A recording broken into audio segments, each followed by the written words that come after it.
Salam, xoş gördük hər birinizi. Bugün mən sizə bundan sonraki videolarımda hər gün demək qısa müəyyən dərslərdən izahlar paylaşmağa çalışacağım. İnşallah sizin üçün də faydalı olar. Bərabər birlikdə öyrənərik, böyüyərək, inkişaf edərik. Bugün ilk başlamaq istəyirəm say sistemlərindən. Say sistemləri. Say sistemi deməli iki yerə ayrılır. Birinci mövqeli, daha doğrusu mövqesizdən danışaq, daha sonra mövqelidən danışarıq. İkinci isə mövqeli say sistemi. Say sistemləri iki yerə ayrılır. Mövqesiz və mövqeli say sistemləri. Birinci danışacağıq mövqesiz say sistemi nədir? Mövqesiz say sistemi deməli rəqəm durduğu mövqedən asılı deyil. Yəni necə? Bunu hər ikisini dedikdən sonra daha yaxşı aydın olacaq sizin üçün. Yəni rəqəm hansı mərtəbədə mövqeyə dayanırsa dayansın, o öz mövqeyindən asılı deyildir. Mövqesiz say sistemindən misal göstərə bilərik biz. Rom rəqəmləri, Rom say sistemi. Əvvəla bunu deyək ki, çox da geniş istifadə bu riyazi hesablamalarda əlverişli olmadığı üçün bu say sistemi çox da yayılmamışdır, geniş yayılmamışdır. Çox istifadə olunmur. Sadəcə bilməyiniz daha yaxşı olar sizin üçün. Deməli, bu mövqesiz say sistemi demək 7 simvoldan ibarətdir. Yəni 7 simvol vasitəsilə bu say sistemi yaranır. Hansılardır? Başlayaq. 1 x xəttləri yazmayacağım. Deməli 1 x c l d m şey qaldı mı? 5'li 1 2 3 4 5 6 7. Bitdi. Deməli bu bir xəttə nəyi bildirir? Bizim bildiyimiz 1'i bildirir. X ola bilər ardıcılığı düzgün yazmamışam. X 10'u bildirir. C 100'ü bildirir. L 50'ni bildirir. D 500'ü bildirir. M 1000'i bildirir. Ve V formasında ise 5'i bildirir. Aha. Yəni bu mövqesiz say sistemi nədir? Tutaq C. İstəyir rəqəm ardıcılığında əvvəldə gəlsin, sonda gəlsin və ya ortada gəlsin. C həmişə C-dir. Yəni 100'lüyü bildirəcək və ya L. Harada dayanırsa dayansın, o yenə də 50 olduğunu bildirəcək. Bir neçə nümunələr yazaq və bu say sistemi necə yaranır? Ona aid çalışaq misallarımızı göstərək. Deməli, məsələn, bu nədir? C nəyi bildirir? 100'ü. Aha. X 10'u bildirir. V 5'i bildirir. Və bir də elə 1'i bildirir. Kiçik, daha doğrusu böyükdən kiçiyə doğru düzüldüyünə görə biz bunları sadəcə toplayacağıq. 10, deməli 100, 10, 110, 115 və üstədə bir gələndə 116. Deməli bu bizə 116'nı bildirir. Və ya tutaq ki, belə bir şey.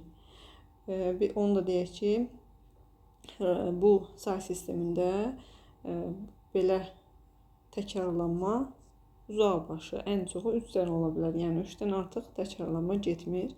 3 dənə onluq olduğuna görə bu bizə 30'u bildirir.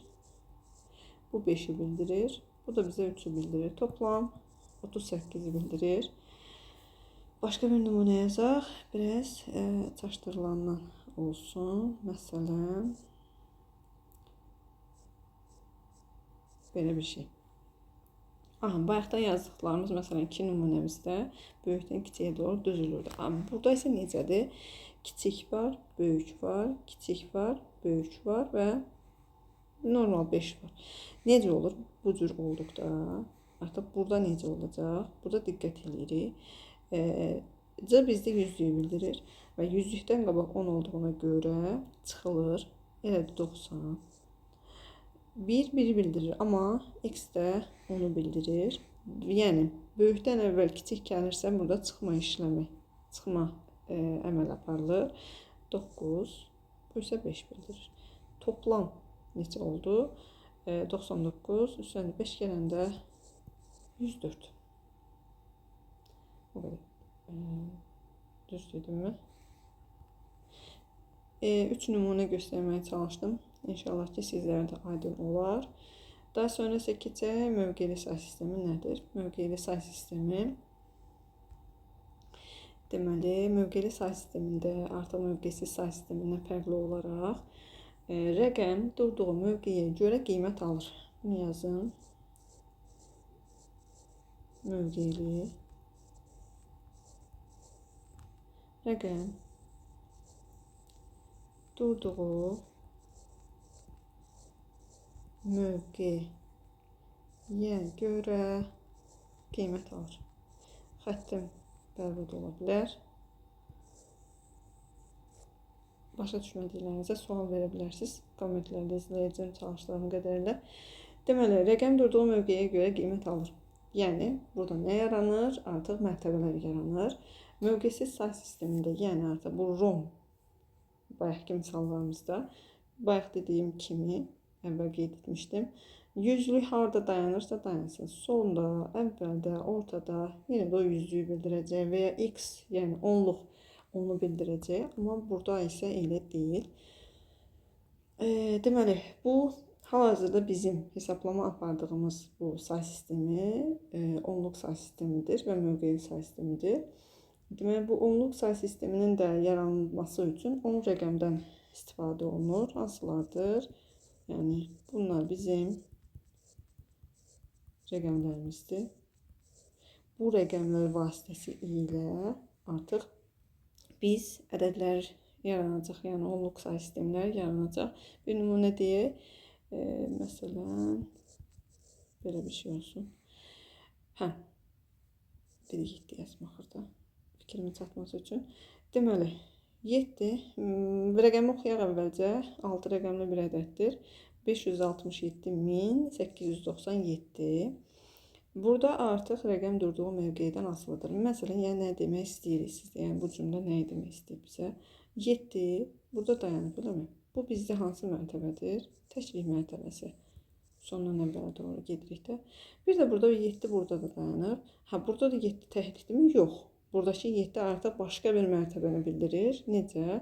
7 təklik, onluq, yüzlük və minlik. Artıq buradakı 7 isə bizə minlik mərtəbəsini bildirir.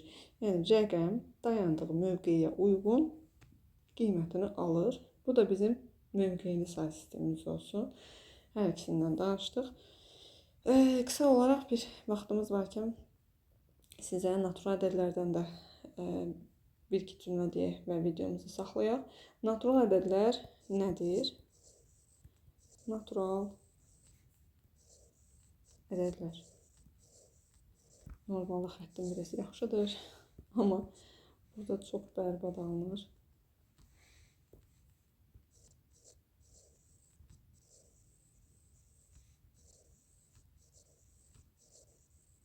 Natural ədədlər nədir? Natural ədədlər deməli, saymaq üçün əşyaları sayarkən saymaq üçün istifadə qısa yazacağım. İstifadə olunan, istifadə etdiyimiz ədədlərdir.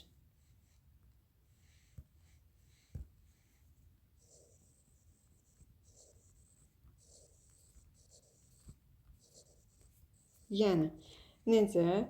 Məsələn, biz dəftəri sayarkən, qələmi sayarkən, stolu, partanı sayarkən müəyyən bir ədədlərdən istifadə edirik. Məsələn, deyək ki, 2 dəftərimiz var, 3 qələmimiz var, 10 sinifdə 10 parta var, 1 lövhə var və ya belə. Yəni, bunlar üçün istifadə edədiyimiz, gündəlik həyatımızda istifadə edədiyimiz bu ədədlərə natural ədədlər deyilir. Yəni, bu sözdə də fikir versək, burada bir naturallıq var. Yəni, təbiilik var da, natural ədədlərdir.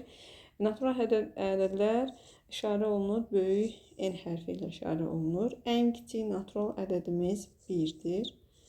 Ən kiçik natural ədədimiz 1-dir. 0 natural ədəd deyil.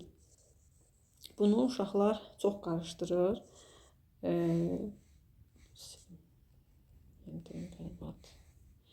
Natural ədəd deyil. Bunu qısa bir açıqlama verim sizə necə. Yəni biz ən kiçik istifadə edirik birdən. Deyirik ki, tutaq ki, burada bir dənə qələm var. Tutaq ki. Burada məsələn deyirik bir dənə dairə var və s. Amma məsələn stolun üzərində tutaq deyirik ki, bir qələm var və ya stolun üzərində deyirik ki, qələm yoxdursa, deyirik ki, burada qələm yoxdur. Yəni biz bu cümlədən yola çıxsaq, biz nə vaxtsa deyirik ki, yəni istifadə eləmisinizmi? Deyirik ki, stolun üzərində bir qələm yoxdur. Bunu deyirik. Amma yəni biz demirik də stolun üzərində 0 qələm var.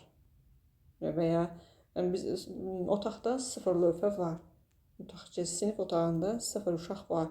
Yəni biz belə bir 0 anlayışından istifadə edib, nəyisə sayıb gündəlik həyatımızda istifadə etmirik. Ona görə də belə yadınıza saxlayın ki, 0 bir natural ədəd deyil. Tam ədədlər bölməsində keçəcək. 0 bir tamlıq var. Yəni 0 tam ədəddir, amma 0 natural ədəd deyil. Çünki biz bunu gündəlik həyatımızda istifadə etmirik. Yəni bu cümləni yadınızda saxlasaq ki, saymaq üçün istifadə olunan ədədlər, gündəlik həyatımızda istifadə etdiyimiz ədədlər natural ədədlərdir. Gündəlik həyatımızda 0 istifadə edirikmi? Xeyr. Ona görə də 0 natural ədəd deyil. Bu qədər. Daha sonra bundan sonraki videolarımızda da hər bir bölmədən qısa izahlar verməyə çalışacağım. Fikirlərinizi bildirməyinizi unutmayın. Fikirlərinizi deyə bilərsiniz. Nə aydın deyilsə sual da verə bilərsiniz. Daha nələr görmək istəyirsinizsə kommentlərinizi bildirə bilərsiniz. Hər birinizə xoş izləmələr, bəyənməyi, abunə olmağı unutmayın. Sağ olun, salamat qalın.